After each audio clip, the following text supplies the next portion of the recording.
Por que existe tanta maldade no mundo? Por que as pessoas fazem tantas coisas ruins?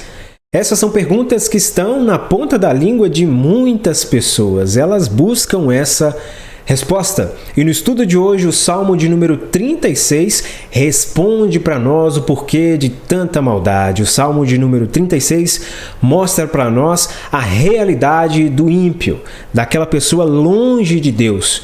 Mas também nos lembra, mais uma vez, quem é o Senhor, o nosso Deus verdadeiro a quem nós servimos. Permaneça até o final, assista esse vídeo completo, porque eu tenho certeza que o Senhor tem preciosas lições para minha e para a sua vida.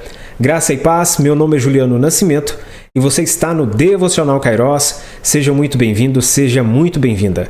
Querido irmão, querida irmã, hoje nós vamos refletir bastante sobre o pecado e os seus prejuízos, o que acaba respondendo essas perguntas que eu fiz no início. Primeiro, nós devemos ter a consciência e a certeza bíblica de que o pecado ele cega, o pecado ele produz uma cegueira espiritual tremenda na vida das pessoas. E justamente o pecado é ele que faz a separação entre a humanidade e o Senhor. E porque faz essa separação entre Deus e o homem, o pecado ele tira das pessoas a percepção da bondade. O pecado ele afeta a nossa visão de tal modo, de tal forma, que a cada dia a humanidade em pecado se torna cada vez mais maldosa, cada vez mais longe do Senhor, cada vez mais perversa. Isso explica a raiz dos males, isso explica a maldade que nós enxergamos no mundo. O pecado cega tanto que as pessoas chegam muitas vezes a dizerem que não precisam de Deus. Elas julgam poder seguir a sua vida ao seu próprio modo e não precisam mais do seu Criador, não se lembram do seu Criador. Essa é a realidade do pecado e o pecado produz tamanha tristeza. E nós vamos observar agora no Salmo 36, o salmista expondo quem é o homem ímpio. Lembrando que no contexto do Antigo Testamento, o contexto bíblico, o ímpio é aquela pessoa que não conhece a Deus, a pessoa que não está na presença do Senhor, segue a sua vida ao seu próprio modo. E ele diz então, na primeira parte deste salmo, do verso 1 até o verso 4, ele diz no verso 1: Há no meu íntimo um oráculo a respeito da maldade do ímpio. Aos seus olhos é inútil temer a Deus. Aqui, nesse verso 1, aparece uma palavra que já é curiosa para muitas pessoas, né? Oráculo. O que seria oráculo? Segundo o contexto aqui deste salmo, oráculo aqui significa mensagem de Deus, uma revelação de Deus. Então o salmista tem agora no seu íntimo uma palavra de Deus, uma mensagem de Deus a respeito da maldade do ímpio. E que mensagem é essa? Que conclusão é essa que o salmista chegou? Está aqui em azul.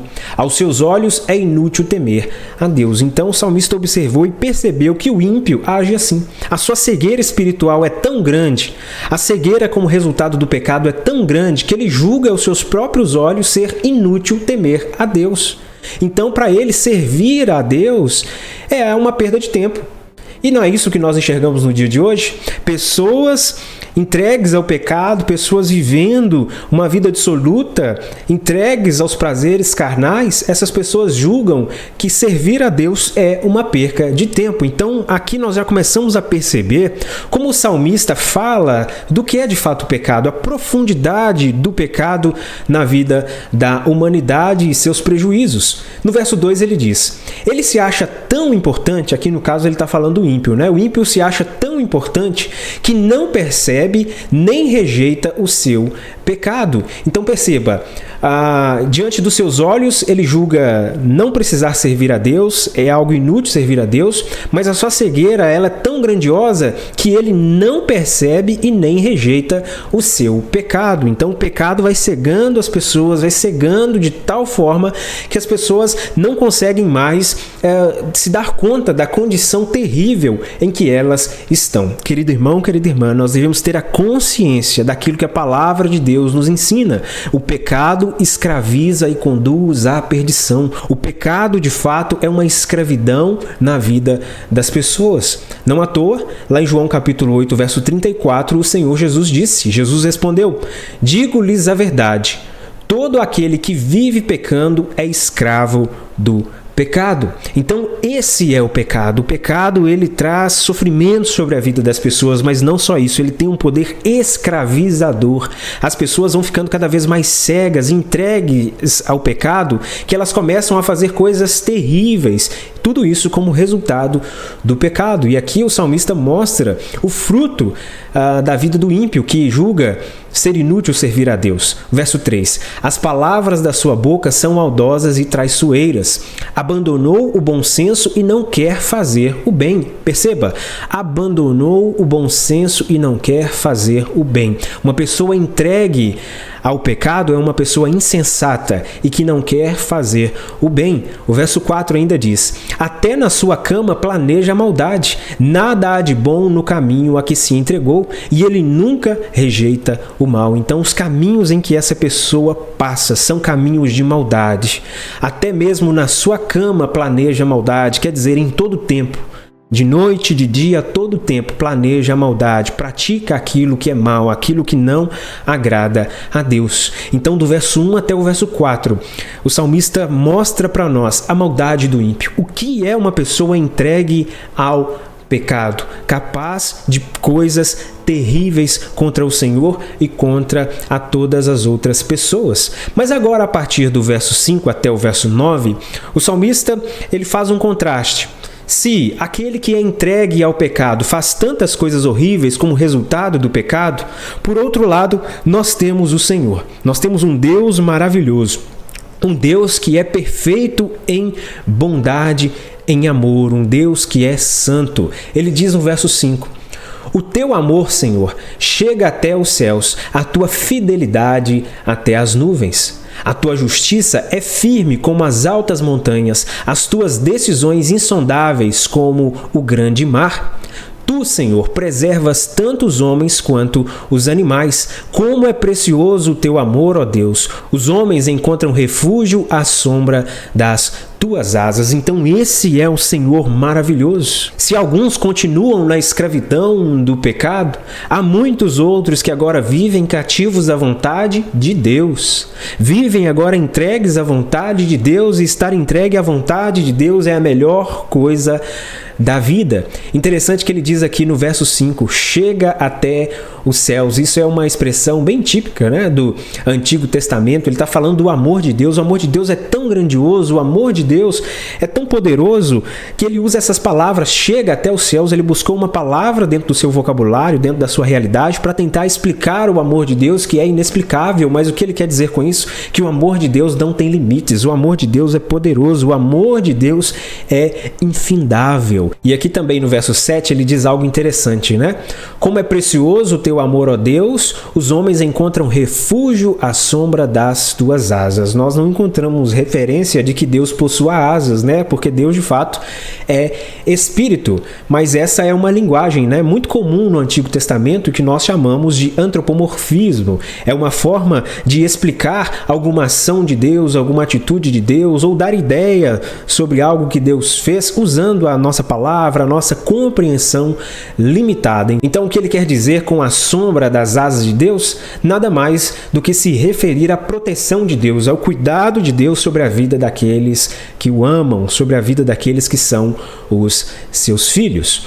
E o curioso, querido irmão, querida irmã, observando esse contraste que o salmista faz entre a vida do ímpio e esse Deus maravilhoso que nós servimos, é que o pecado ele leva a um estado de loucura. Você pode perceber que as pessoas que estão imersas no pecado, seguindo uma vida de pecado, elas são muito imprudentes. Elas fazem coisas que muitas vezes fica até difícil de a gente acreditar, né? Se a gente talvez não tivesse visto, se a gente não tivesse acompanhado, ou se a gente não soubesse o que de fato é o pecado, talvez a gente nem acreditaria. Atitudes como, por exemplo, e eu acredito que é a pior delas, que é negar a existência do Criador, ou mesmo negar a sua dependência de Deus. Isso é uma loucura tamanha, né? Há pessoas que negam a bondade de Deus, rejeitam todo o cuidado de Deus. Então perceba, o salmista está até agora falando dos atributos de Deus, de quão Deus é maravilhoso. Mas o ímpio, porque está imerso no pecado, cego pelo pecado, não enxerga essa bondade de Deus.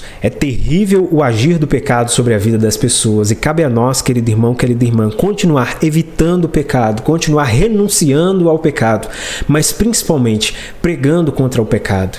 Pregando a palavra de Deus, orando para que o Espírito Santo intervenha na vida dessas pessoas que estão sendo escravizadas pelo pecado, para que essas pessoas abram os olhos e tenham a compreensão do pecado, da justiça e do juízo. Essas pessoas precisam ser libertas dessa escravidão do pecado, que é algo tão terrível. E agora nós vamos à última parte deste salmo, verso 10 até o verso 12, e aqui agora o salmista faz um pedido a Deus. Ele diz no verso 10: estende o teu amor aos que te conhecem, a tua justiça aos que são retos de coração. O que o salmista está dizendo é: Senhor, pela sua bondade, cuide de nós que tememos ao teu santo e poderoso nome. Senhor, nós não somos mais escravos do pecado, nós reconhecemos a tua bondade sobre a nossa vida, portanto, cuide de nós, cuide de nós. O verso 11 ele diz: não permitas que o arrogante me pisoteie, nem que a mão do ímpio me faça recuar.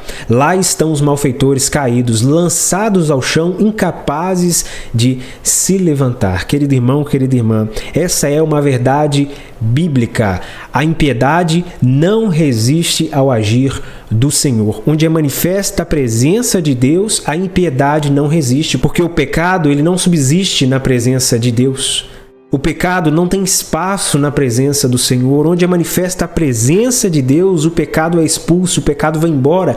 A iniquidade não resiste ao agir do Senhor. Por isso o salmista se expressa dessa forma aqui no verso 12. Lá estão os malfeitores caídos, lançados ao chão, incapazes de levantar-se. Aqueles que escolhem a maldade, aqueles que escolhem o caminho da iniquidade, um dia receberão da parte de Deus o justo julgamento de acordo com a sua iniquidade, de acordo com a sua maldade. Apocalipse capítulo 22, verso 12, nos lembra dessa verdade. Eis que venho em breve, a minha recompensa está comigo e eu retribuirei a cada um de acordo com o que fez. Haverá um dia em que todos serão julgados diante de Deus e cada um receberá de acordo com as suas obras. Aqueles que viveram uma vida de iniquidade, uma vida de maldade, não se arrependeram, não estão cobertos pelo sangue de Jesus, receberão sobre si a justa punição, a justa condenação. Então, querido irmão, querida irmã, respondendo às nossas perguntas do início, por que tanta maldade, por que o mundo caminha dessa forma, por que a humanidade é capaz de tamanha maldade, a resposta é: o mundo está porque está por causa do pecado. A maldade que nós enxergamos no mundo é fruto da desobediência direta ao Senhor, é fruto do pecado que penetrou na humanidade. E nós, enquanto crentes em Cristo Jesus, hoje temos o antídoto. Nós hoje temos a verdade que é capaz de transformar a realidade de alguém que está em condição de impiedade, alguém que está em condição de escravidão do pecado. Nós temos a palavra da verdade, nós temos a salvação para essas pessoas, a palavra de Deus. Aquele que crê na palavra de Deus, esse será salvo, esse será transformado profundamente, assim como eu e você fomos transformados um dia. Será liberto completamente da presença do pecado através do sangue de Cristo Jesus, porque a salvação manifesta em Cristo Jesus é completa. Ela é completa e nós um dia viveremos longe de toda a maldade, porque a solução está revelada aqui. Ela não vem de planos de governo, ela não vem de atitudes humanas, mas a mudança no caminho da paz verdadeira, longe de todo tipo de maldade, é a pregação do genuíno evangelho de Cristo Jesus. Jesus é a resposta, Jesus é a nossa esperança. Por isso nós não devemos nos afastar do nosso dever de pregar a palavra, de anunciar a verdade de Cristo todos os dias a este mundo que está caído e entregue na escravidão do pecado. Que Deus abençoe a sua vida, que você reflita sobre essa mensagem, que essa mensagem faça você a ter ainda mais temor no seu coração em relação ao pecado, a rejeitar ao pecado e pregar contra o pecado, mas não só isso, de você também ser uma pessoa ativa, um missionário, uma missionária ativa, anunciando as verdades do reino de Deus, anunciando e proclamando todos os dias a salvação que há em Cristo Jesus. Eu vou ficando por aqui, permitindo o Senhor, eu retorno mais uma vez amanhã com o nosso Devocional Kairos e até lá.